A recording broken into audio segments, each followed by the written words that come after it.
Publicó en el boletín oficial, llama la atención el monto, lo que va a costar, son 1.000 millones. ¿Y para qué 1.000 millones? ¿Para qué se van a destinar estos 1.000 millones? Bueno, para darles más conectividad a los presos en las cárceles federales. Rubén Rabanal, ¿esto va a suceder? ¿Cuándo va a suceder? Es un proyecto que ya está en marcha, es un proyecto que comenzó en el 2021, que básicamente lo que establece es reforzar la conectividad para Internet, la fibra óptica de las cárceles. Como vos decías, tiene asignado y está en ejecución un presupuesto de 1.000 millones de pesos. Acá el ruido más grande comenzó cuando empezaron a conocerse algunos datos técnicos. Por ejemplo, que uno de los penales, en el que primero está en ejecución el proyecto, es el penal de Marcos Paz, la cárcel federal donde hay narcos, donde está el jefe de los monos, Cantero, y donde uno de los primeros que puso el grito en el cielo de esto fue Pablo Habkin, el intendente de Rosario, que dijo: miren señores, le están dando conectividad en Internet para que los narcos sigan operando desde adentro de las cárceles. Hay toda una explicación que dan desde el servicio penitenciario diciendo que esto es para mejorar la conectividad para las audiencias, para cuando toman clases los presos adentro de las cárceles. Pero lo que es cierto es que se está habilitando la conectividad a todo el penal y Mariana, en un momento en donde las propias autoridades reconocen que todos los presos tienen celulares o dispositivos para acceder a Internet y que esto está fuera de control. Y que no hay intención política de controlarlo también, porque esto es lo que directamente ya lo están diciendo públicamente. Y están habilitados en muchos casos a tener celulares, algo que hasta no hace mucho tiempo lo teníamos como absolutamente prohibido, acá y en cualquier cárcel del mundo. Exacto. Estaba prohibido que en las cárceles haya teléfonos. Sí. Había un teléfono para hablar con la familia. El famoso y tema, era ese teléfono que solamente podían usar para poder tener un llamado familiar. Ahora resulta que con 1.000 millones de pesos que van a utilizar, que sacan de los impuestos que pagamos todos nosotros, le van a dar más conectividad a los delincuentes. En la cárcel. ¿Qué tiene que ver eso con las declaraciones? Las declaraciones se pueden tomar por escrito. Las declaraciones se pueden tomar como se tomaron siempre. Ahí se justifican en las audiencias que se hacen online o vía Zoom. Pero ya no estamos más en pandemia. No, pero además, a ver, básicamente el problema que tenés es que si vos digitalizás y establecés sistemas de Wi-Fi, olvídate, ahí ya los límites ya no los pone nadie. Bueno, es lo que hablábamos nosotros el otro día sobre la conectividad de nuestros celulares. Listo, es 24 horas. Y el problema es que estamos hablando, además, de llevar la fibra óptica a las cárceles de máxima seguridad donde están los presos más peligrosos. Por eso es que Santa Fe es una de las primeras, Rosario, que pone el grito en el cielo, más peligrosos y directamente relacionados con el desastre del narcotráfico que vive hoy toda esa zona de la Argentina. Además es una cuestión de prioridades también, ¿no? Digo, hay las condiciones dentro de la cárcel, creo que hay varias cosas que resolver antes de llegar a la conectividad. Digo, condiciones de salubridad mínimas. En todo caso, si hay una preocupación genuina respecto a la situación de los presos, no sé si deberían empezar por la conectividad. Absolutamente. Vamos a hablar con Silvana Giudici, está en línea, ya conectada para conversar con nosotros, expresidenta de ENACOM. ¿Cómo estás, Silvana? Gracias por atendernos. Gracias, buen día. Bueno, quiero hacerles una aclaración en primer lugar. Sí.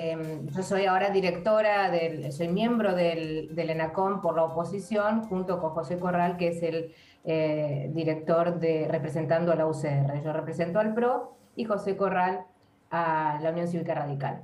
El 20 de diciembre del 2021, nosotros fuimos los primeros en advertir que este programa era inaceptable y votamos en contra con fundamentos muy fuertes sobre la peligrosidad que significaba darle Internet en un programa general que se votó en ese momento, el 20 de diciembre del 2021, de 1.000 millones de pesos para conectar los penales a Internet. Luego, el 11 de mayo del 2022, se hizo la convocatoria a todas las empresas TIC a presentarse para darle conectividad al primer penal de este programa, que es nada más ni nada menos que el penal de Marcos Paz. El penal de Marcos Paz es donde están los narcos más peligrosos. Y en esto quiero ser muy puntual. No es algo que decimos que va a suceder en el futuro, ya sucedió. En el caso de Rosario, ustedes saben que las amenazas narcos cada vez son más evidentes, cuestan vidas, hay tiroteos, hay extorsiones. Hubo un cartel el 11 de octubre del año pasado sobre la reja de un medio de comunicación, de Telefe Rosario, amenazando directamente a toda la prensa y a aquel que se opusiera a la mafia. Con la mafia no se jode, decía ese cartel. Y esto es importante destacarlo porque una de las amenazas más, digamos, conocida durante el año 2022 fue la que hizo Lorena Verdún, que es la mujer del asesinado líder de los monos Cantero, desde el penal de Seiza. Ella utilizó una plataforma desde el penal de Seiza, de Wi-Fi por internet, y directamente amenazó a los periodistas que estaban realizando una investigación y la presentación de un libro sobre los monos en Rosario. Entonces esto ya sucedió. No es que estamos hablando en un hipotético terreno de que los reclusos utilizarían Internet. Sucedió en el caso de Lorena Verdún. Sí. ¿Y por qué se insiste entonces, si tienen todos estos elementos para desactivar este proyecto, ¿no? Para desactivarlo por seguridad, digamos, por seguridad de la población, para darle seguridad a la población? ¿Por qué insisten? Porque hay una mirada desde el momento en que asumió esta gestión, la cuarta gestión kirchnerista, de favorecer, como ustedes notaban en su nota anterior, no hay ninguna decisión de combatir la delincuencia y sí hay una decisión, digamos, bien explícita, en este caso por Garrigó de Rebori, que es la titular del sistema penitenciario, de favorecer la conectividad de los reclusos. En la pandemia se decidió que todos los reclusos podían utilizar sus celulares. El último de los episodios que estuvo en la agenda pública, el tema del hackeo y el espionaje ilegal a funcionarios de la Ciudad de Buenos Aires. ¿De dónde se hizo? De las inmediaciones de un penal de la ciudad de El Dorado en Misiones. Es decir, sabemos que las cárceles, a diferencia de todo el mundo, miren, en Estados Unidos, en los penales de máxima seguridad en diversos países de Europa, lo que se utiliza son bloqueadores de señales Wi-Fi. Claro.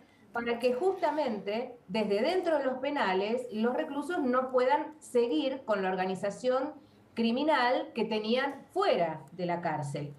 Aquí hacemos todo lo contrario. En vez de poner bloqueadores de señales de Wi-Fi, les damos 1.000 millones de pesos para la conectividad y déjenme decirles muy claramente, les voy a leer textualmente parte de la fundamentación de ese proyecto, en el cual nos hemos opuesto terminantemente con nuestra firma y con un voto argumentando por qué no tiene que darse señal a las cárceles, es el argumento que está diciendo el servicio penitenciario y algunos de los miembros del directorio del ENACOM, que dicen que esto es para facilitar las audiencias generales.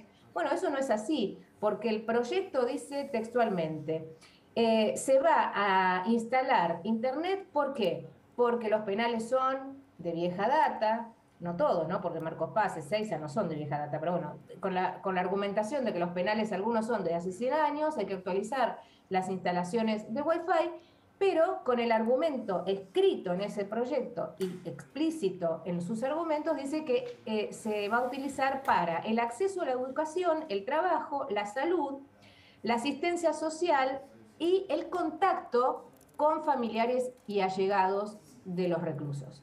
Es decir, el mismo proyecto está diciendo que no va a ser para la cuestión de las audiencias judiciales o administrativas, sino que se va a utilizar para que los reclusos tengan acceso a las plataformas virtuales para poder estudiar y conectarse con allegados y familiares. Esto es facilitar la red que se está llevando a cabo desde, no es desde ahora, desde el inicio de la causa de los monos, cuando las bandas narcos empezaron a ser capturadas en el gobierno de Cambiemos, con la decisión de Patricia Bullrich como ministra de Seguridad, desarticulando esas bandas y enviando a los capos de esas organizaciones a la cárcel, desde ese momento en Marcos Paz y en Ezeiza tenemos este problema. ¿Y qué hizo el kirchnerismo? Entonces, cuando fue la cuarentena, decidió, por un lado, ya lo sabemos todos, con indignación, liberar a centenares de presos que hoy forman parte de las estadísticas. Eso iba a recordar justamente cuando hablaste de la pandemia, ¿no? Iba a recordar que en realidad liberaron a los presos, Rubén. Sí, claro. Pero además de la liberación de los presos, Silvana, lo que ha habido en las últimas décadas, quizás, no sé exactamente cuántos años, es esta flexibilización del uso de dispositivos electrónicos por parte de los presos adentro de las cárceles, lo que potencia más esta decisión del ENACOM. Es decir, hoy los presos tienen, antes en una requisa, cuando se colaba algún celular o algún dispositivo electrónico, se quitaba. Hoy no. Y de hecho está, no solo en la práctica, ya está legalmente aceptado que en muchas cárceles que los presos usen celulares. Digo, el sistema ya está. Ahora, si les abrís la fibra óptica y le das, como se abre normalmente, un caño más grande de conexión con el mundo, bueno, básicamente estás convalidando prácticamente una situación de semilibertad en cuanto a la operación que pueden tener por delitos. Es que, como les decía antes, esto no es a futuro, esto ya está pasando. Claro. Más allá de este proyecto, que ahora en esta convocatoria de mayo del 2022 destina 100 millones de pesos a la conectividad de Marcos Paz, y que va a seguir porque el programa es de 1.000 millones, más allá de esto, lo que está sucediendo es que se facilitan los instrumentos y no se desarticulan esos contactos criminales que siguen sucediendo desde el penal.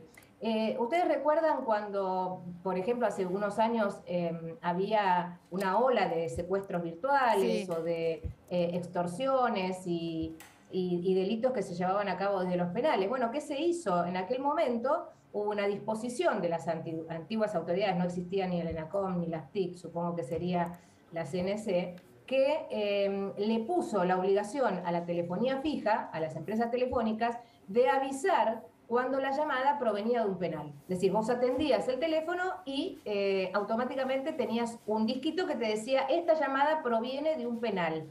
Y sigue funcionando para la telefonía fija. ¿Eso para qué se hacía? Justamente para advertir a la población que esa llamada venía de la cárcel y que podía ser una manera delictual de quitarle dinero. Ahora hacemos todo lo contrario. Con la pandemia no solo se soltaron presos que inmediatamente aumentaron el índice de delictualidad en el conurbano, y esto está comprobado, sino que además le facilitamos la tenencia de celulares. Está escrito en una resolución que a partir de la pandemia los reclusos pueden tener celulares. Miren, otro caso muy reciente que hemos visto la semana pasada en todos los medios, los presos por el crimen de Fernando Sosa tenían celulares dentro de la cárcel, 2 de los rugbyers tenían celulares y desde allí habían armado plataformas en distintas redes sociales para defenderse. Así es. Con total tranquilidad. La política en realidad, Silvana, perdón que te interrumpa, la política en realidad es facilitar la delincuencia, no terminar con la delincuencia, sino facilitarla. Lo vimos recién en la calle con Carola Suárez, donde no hay ningún tipo de cuidado, ni de seguridad, ni policía, ni patrulleros, ni nada. Y lo vemos acá, vemos que van a destinar 1.000 millones de pesos para que las cárceles tengan más conectividad y los presos puedan delinquir mejor desde las cárceles. Te agradezco muchísimo, Silvana, por esta comunicación. A ustedes, y vuelvo a señalar que esto tiene que quedar claro, nosotros lo votamos en diciembre del 2021 con argumentos sólidos en contra. Estamos diciendo que este programa no tiene que continuar. No es simplemente una queja, es una decisión política de Juntos por el Cambio de no acompañar este tipo de medidas que lo único que hacen es incrementar la inseguridad. Gracias, buenos días. Gracias, adiós. Adiós.